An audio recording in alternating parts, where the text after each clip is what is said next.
কয়েকজন বিখ্যাত লোকের বিখ্যাত উক্তি শুনুন।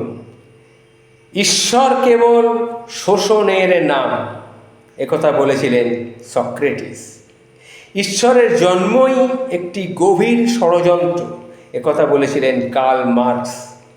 এই দেশের যেসব যুবকরা ঈশ্বরবাদী, আমার দৃষ্টিতে তারা কাপুরুষ, একথা বলেছিলেন ভগৎ সিং।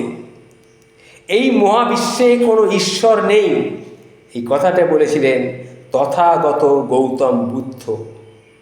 যদি সমগ্র বিশ্বের কেউ প্রমাণ করে যে ঈশ্বর আছে, তবে আমি আমার সর্বস্ব তাকে দিয়ে দেব, এই কথাটি বলেছেন স্টিফেন হকিং।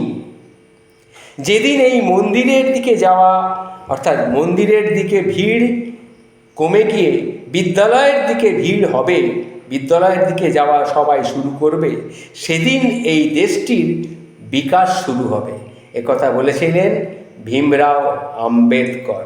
এই যে কথাগুলি বললাম, বিখ্যাত লোকের কিছু বিখ্যাত উক্তি, এগুলো কিন্তু ভেবে দেখার প্রয়োজন আছে।